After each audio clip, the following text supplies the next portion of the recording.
In this video, you will learn the 3 tips to master fullback position. Ideally, you are one of the back 4, right back or left back. But in the recent years, your team could potentially be playing with 3 in the back, where you end up being a wingback instead of the fullback. Both positions are fairly similar, but when it comes to playing the wingback, you focus a little bit more on the attacking side as well. But you cannot forget about your defending roles, obviously. I'll kind of focus on both, wingback and fullback, but I'll be focusing a little more on the fullback position because that's what this video is about. But you can always use the overlapping and all those kind of tips as a wingback as well. So it is kind of related. There are slight differences in between 2 positions, because when you're playing a wingback, most likely it means that your team does not have a winger. So you play like a winger, at the same time you play like a fullback. If you do want me to make a specific wingback position, just drop a comment and let me know, and I will try my best.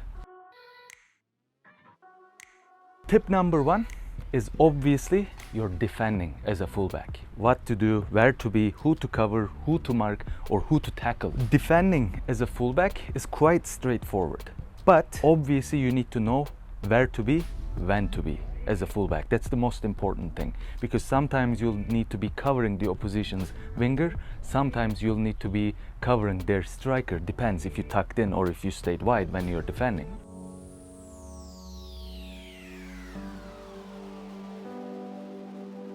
The important things to keep in mind when it comes to defending as a fullback is if the opposition's attack is progressing on your side, whether if you're right back or left back, that means that you have to step up.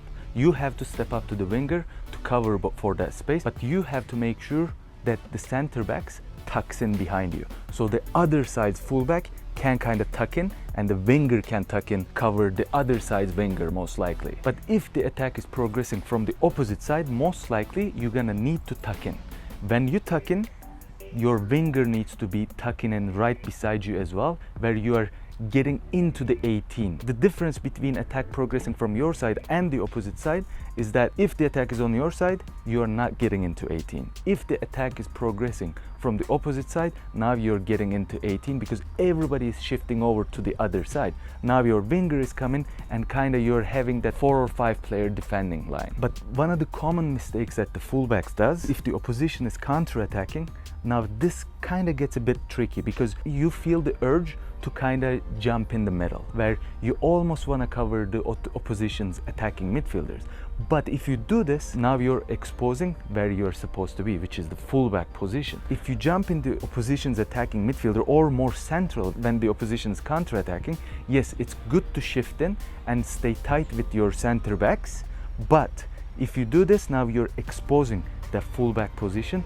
Unless you have a winger there that's supporting you, you cannot do this. You have to be keeping that line in the backside where you're actually protecting your position and protecting that central back line. The tip number 2 is your overlapping runs. To know exactly when and what kind of overlapping runs you need to be making is incredibly important. Because sometimes you'll need to be making inverted overlapping runs, sometimes you're gonna need to be making the wide overlapping runs.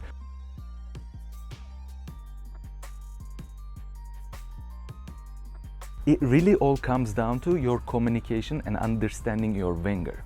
Because sometimes if you're playing with a right-footed right winger, most likely that winger will be making a wide run, which will force you to make the inverted overlapping runs. But if you're playing with a left-footed right winger, most likely your right winger with the left foot will make the inverted runs and you're gonna be going wide in behind to support the attack. But you have to make sure that the winger is making the, whether inverted runs or wide runs, has to be sometime dropping in behind you, because then you're not leaving a space for the opposition's counter-attack.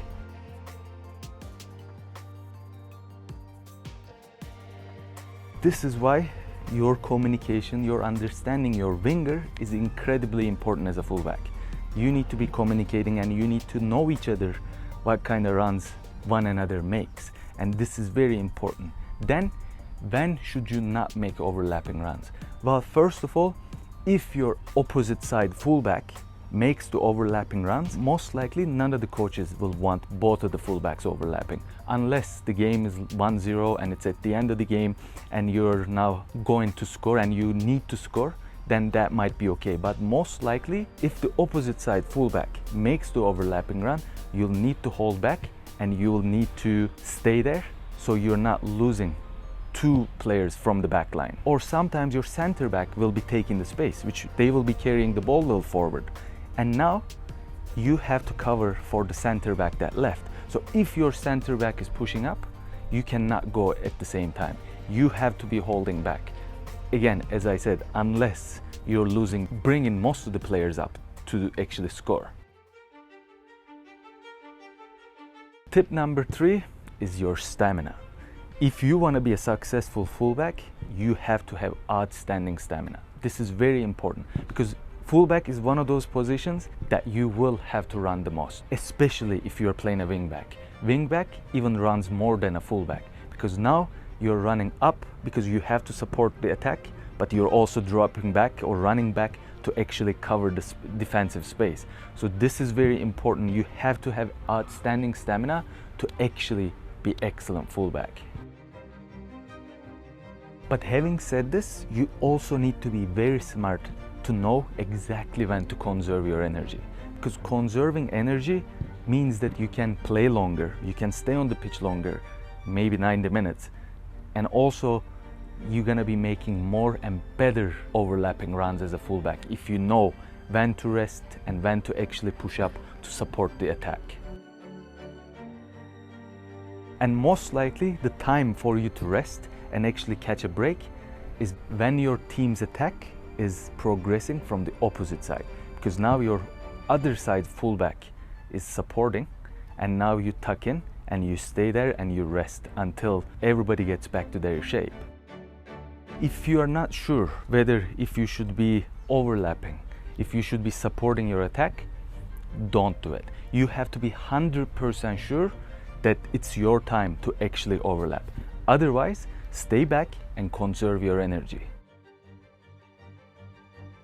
You can always leave a comment and ask me anything you want because you know I just answered about 700 comments. I hope this video was helpful. Please drop a like, subscribe to my channel with the notifications on. You can also find my playlist right over here. Thanks for tuning in and I will see you next time.